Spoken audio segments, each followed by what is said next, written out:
Well, with that familiar theme song, it's time to go out to the other coast of the United States, out to Hollywood, California, and talk with Michael Snyder and find out what's happening in the movies. Hello, Michael. Hi, Alex, and hello, everybody out there in podcast and streaming land. Great to be in touch, and we're heading into the Thanksgiving holiday, but let's get to new movies that are opening this weekend, and we'll kick things off with Fantastic Beasts: The Crimes of Grindelwald. Despite lots of magical Harry Potter-esque visuals, the eye candy in the second Fantastic Beasts prequel to the Potter movies from Harry's mom, author J.K. Rowling, and frequent franchise director David Yates is undermined by the overstuffed and frequently muddled plot that loses some depth, dimension, and clarity as it barrels at breakneck speed to what appears to be a cliffhanger, setting up a third movie. Anyway, story-wise, this picks up where the previous Beasts left off in 1920s New York, where British wizard and magizoologist Newt Scamander, played by Eddie Redmayne, and his pals have helped to capture the villainous dark wizard Gellert Grindelwald, played by Colin Farrell in the previous movie, but revealed at the end to actually be, oh no, Johnny Depp. Apparently, you can't keep a bad wizard down for long because Grindelwald escaped to London, kicks off this new movie, and has the whole magical community, the New Yorkers and the Londoners, in a tizzy because this vile fellow wants all wizards to enslave their lessers, muggles, non-magical folk, regular humans, and good practitioners of magic, including a young Professor Dumbledore at a familiar locale, Hogwarts School for Wizardry. Dumbledore here is played by Jude Law, not that he gets much screen time.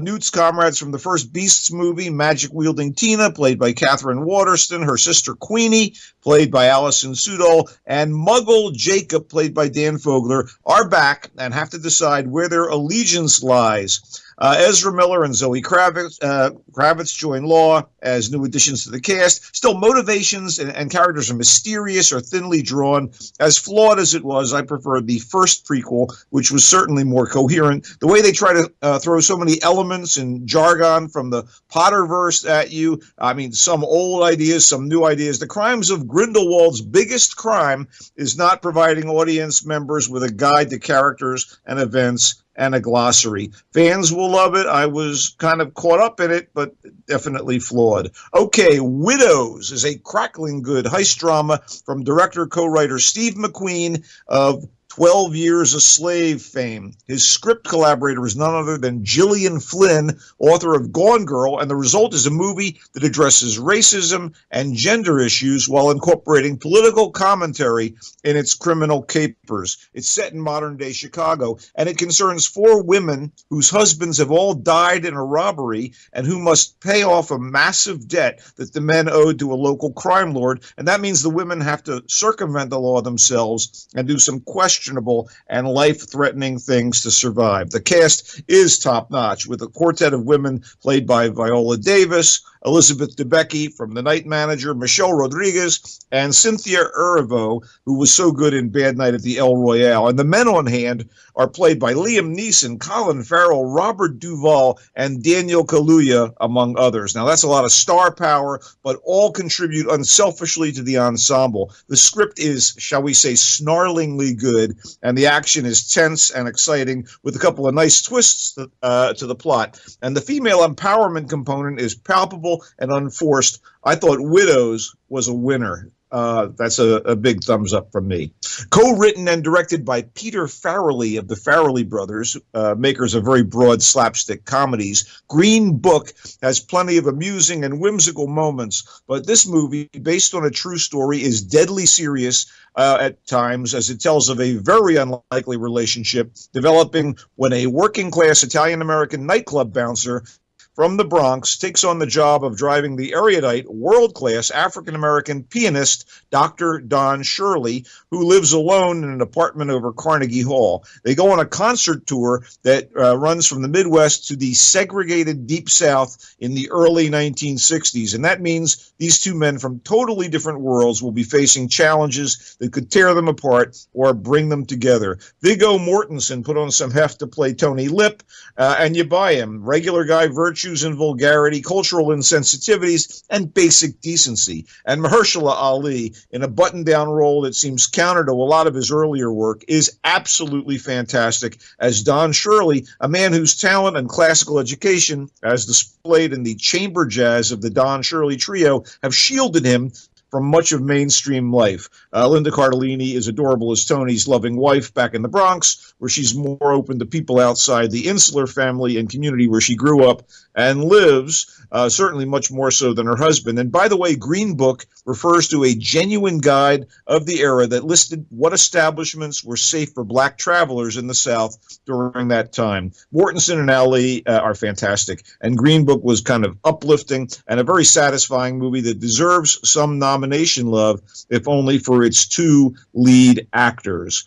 Okay, you know, I know it means well, and it's telling a sweet, life-affirming story, but the adoption dramedy Instant Family ladles on the corn and the syrup, I guess the corn syrup, with a script that gets so obvious and heavy-handed at times that it undermines some really nice scenes with stars Mark Wahlberg and Rose Byrne. They play a married couple on the fence about having kids, so they decide to foster three neglected siblings, including the dreaded, sassy, smart, resourceful, bullheaded teenage girl. It's well-meaning, it's friendly, and a little too facile for my tastes. I guess some people will like it. Directed and co-written by Sean Anders, maybe based on a true story. I don't know. Octavia Spencer is in the film as well, as is Margot Martindale. I didn't think Instant Family was any great shakes. And quickly, I just wanted to tell people that At Eternity's Gate, which is about the downbeat final days in the life of Impressionist painter Vincent van Gogh, has an amazing performance by the fantastic and impressive actor Willem Dafoe. It's directed by Julian Schnabel, who's a fine artist and has a pretty terrific international cast, including Oscar Isaac and Mads Mikkelsen. And but you know, it's got this weird thing where the international cast has all these different accents in their languages, and that's kind of distracting. But man, Dafoe is again another nomination-worthy performance as Van Gogh. What are you watching, buddy? Nothing. Anything on TV that strikes your fancy? Nothing. We're in the doldrums. Is that what you're trying to tell us? No, television just sucks. That's what the story is. You know. Okay, well, we'll go on that. If you want to check me out on Twitter, I'm at Culture Blaster, and on Facebook at Michael Snyder's Culture Blast page. I don't believe we're on next week. I will tell people that Ralph Breaks the Internet is a lot of fun. We'll catch up to that and a few more movies when we're back. Okay, thank you. Have a happy Thanksgiving, Michael. And there'll be more GABNet coming right up if you're listening to us 24/7. Otherwise, well, do what you got to do.